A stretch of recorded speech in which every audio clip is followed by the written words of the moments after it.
Trevor Lawrence going to the Jags. Bottom line, what are they getting with that pick?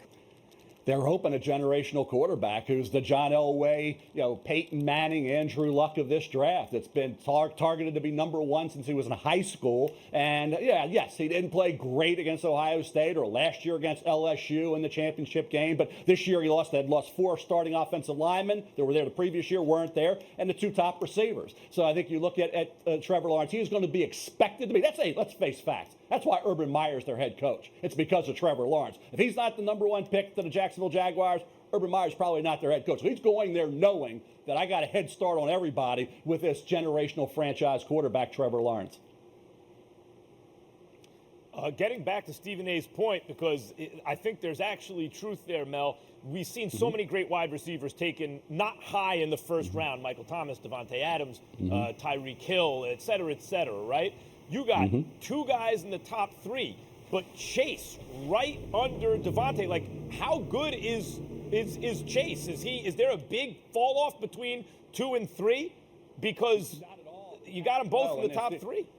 They're both elite, and they're both A.J. Green, Julio Jones, both out of the SEC. These 2 kids, both out of the SEC. Right there, you talk to some people that like Chase, some people like Smith. What hurt Jamar Chase is not playing when DeVonta went out and was spectacular and improved dramatically. Late one last year, goes back and becomes the 2nd pick overall. Jamar Chase had played this year. It might have been different, but Jamar Chase sat out. Obviously, no Burrow, no supporting cast around him. Who knows what would have happened with his season? He is a great player. If you go back to 2019, Jamar Chase is spectacular. DeVonta was unbelievable this year at Alabama. That's why I think he gets maybe that slight edge. But believe me, guys, this is 1 and 1A. This is a dual heat. This is too tough to call. This is another affirmed Allie Dar with DeVonta Smith and Jamar Chase. Listen, in your mock draft, you've got Zach Wilson at number 4 going to Atlanta. Why is that not Justin Fields there? Can you explain? The overall season, Stephen A, is all it's about. And this is mock 1.0. It's not mock 5.0. So let's not write it in pen quite yet.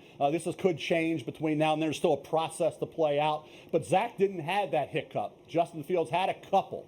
The Indiana game, the Northwestern game. I'm not going to worry about championship game. He wasn't healthy. But the bottom line is Zach Wilson can spin it. He's athletic. He had an unbelievable year, granted against cupcake after cupcake. I said his sugar levels were awful high this year with all those cupcakes he was playing. But in terms of Zach Wilson, right now, just a slight edge over Justin Fields. And I think by the time we get to late April, may flip. Maybe Justin Fields is ahead of Zach. But right now, when you talk to people in the league, Zach Wilson just slightly over Justin Fields. I had one GM that I respect probably as much as anybody tell me Fields may go a little bit ahead of Wilson. But I went with Wilson. Just right now, that gut feel you have based on the consistency he had from the first game to the last. Rounding out your top 5, you have Sewell, the offensive tackle, going to the Bengals, which makes sense. You have your quarterback. Now you have your blindside protection. How does he compare? I know Quentin Nelson's a guard, but that's the last guy who came out really high, and I was like, oh, my God, that's a franchise offensive lineman, right? How does he compare to a guy? I know there's slightly different positions, but both on the O-line. How does he compare to a guy like Quentin Nelson in terms of impact he can make right away?